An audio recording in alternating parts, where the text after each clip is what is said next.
tous, on se retrouve aujourd'hui pour une nouvelle vidéo et c'est un update lecture où je vais vous parler de 3 de mes dernières lectures dans cette vidéo.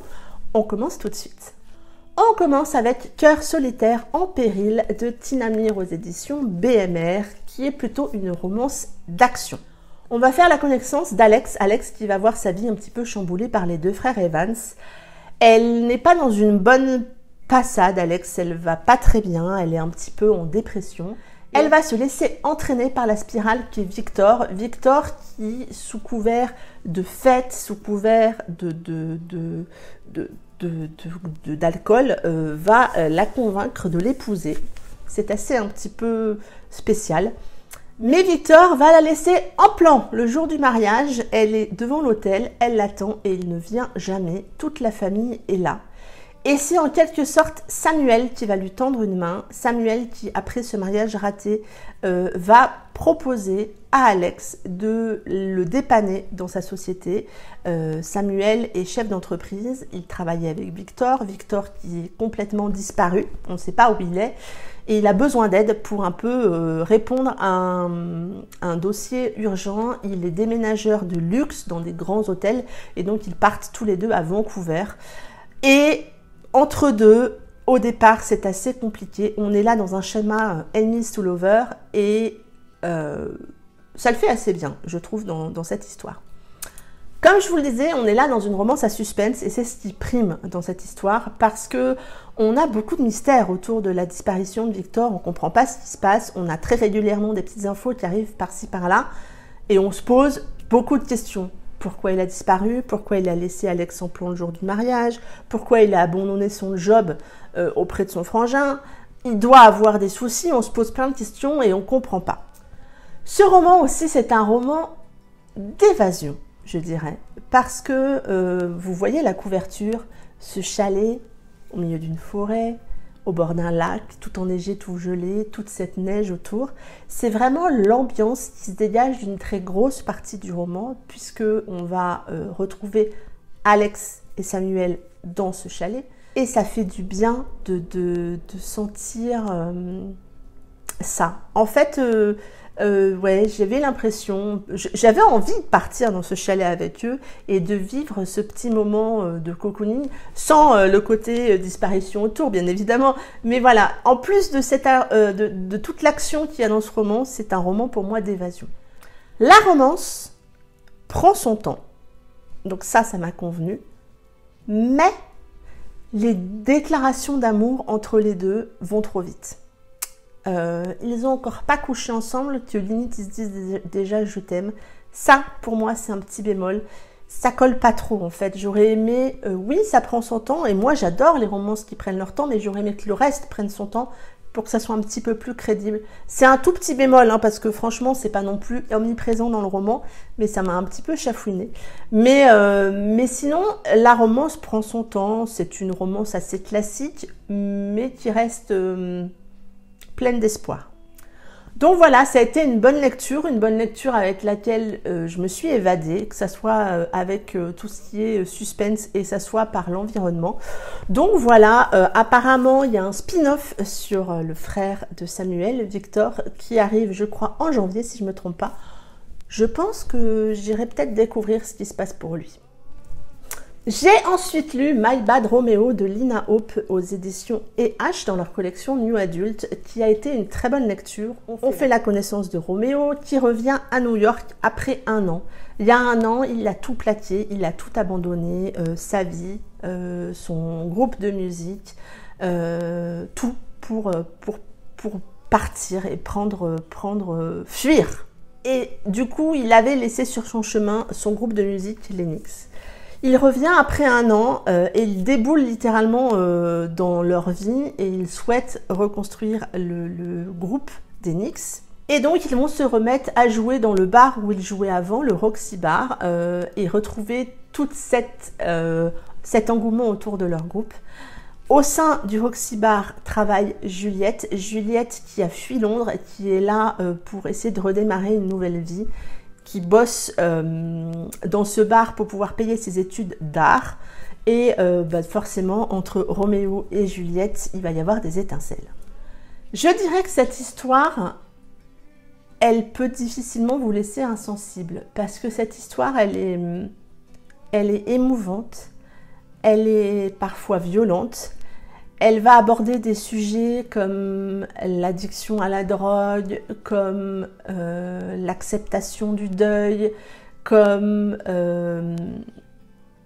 l'acceptation de son passé en quelque sorte, vraiment de manière très touchante. J'ai trouvé que ces sujets étaient abordés avec beaucoup d'émotion et de justesse. On a Roméo qui se drogue, il vit et il survit avec la drogue. Il nie un petit peu la situation et on va voir doucement toute la noirceur que peut apporter cette addiction. J'ai aimé voir cette noirceur amenée par l'auteur, j'ai aimé voir les émotions autour de tout ça, j'ai aimé avoir ce héros masculin pas lisse du tout, qui est un petit peu hautain parfois vis-à-vis de son entourage, qui est pas tendre avec eux, et on voit voilà tout ce qu'amène cette addiction à la drogue. Et puis en face on a Juliette qui va être sa lumière en quelque sorte, et qui va s'utiliser elle-même pour aider Roméo. Je vous laisserai découvrir comment. Ça m'a particulièrement touchée de voir cette héroïne blessée par la vie aller autant de l'avant vis-à-vis de la situation. Là aussi, la plume de l'auteur m'a entraînée, c'est très fluide, c'est entraînant, on tourne très vite les pages, on a envie de découvrir cette histoire. Ils m'ont particulièrement touchée, hein, tous les deux. Vous savez que moi j'aime les personnages qui sont torturés, et là on a deux personnages très torturés, de manière très différente. Oui, Juliette est une belle lumière dans cette histoire, mais elle a une part de blessure en elle extrêmement bien enfouie, qu'elle maîtrise plus ou moins bien, je dirais. Du coup, c'en est touchant. J'ai eu beaucoup d'émotions en lisant cette histoire. J'aurais aimé une fin plus détaillée. J'ai trouvé que c'était peut-être un peu trop abrupt. Il y a une espèce de lenteur dans l'histoire qui s'installe et tout, et j'ai trouvé que la fin était peut-être un petit peu trop abrupte pour moi. Mais ça a été une très très bonne lecture. Je vous encourage à découvrir cette histoire. Méfiez-vous des parallèles avec Roméo et Juliette.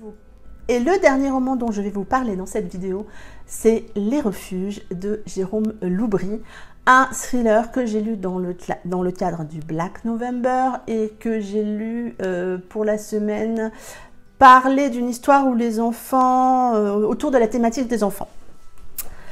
J'ai commencé ce roman sans en avoir lu en fait le résumé. C'était Céline, du compte Céline Lecture, qui m'a dit « mets-le dans cette semaine-là, tu verras ». Et je ne vais pas du tout vous faire de résumé de cette histoire, mais ce roman, hyper psychologique, m'a retourné la tête. De par l'histoire, de par la noirceur de l'histoire, et de par tout le côté psychologique qu'on va découvrir page après page jusqu'à la fin. Ça a été une lecture pour moi presque en apnée parce que cette histoire est horrible. Cette histoire est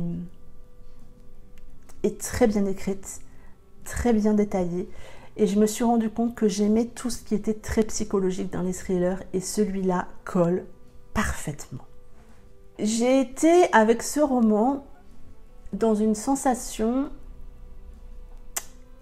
pas de malaise, un peu malaisante on pourrait dire, un peu dérangeante, mais tellement addictif, parce que brique après brique, l'histoire se construit et se déconstruit. Brique après brique, vos hypothèses sont détruites, et je trouve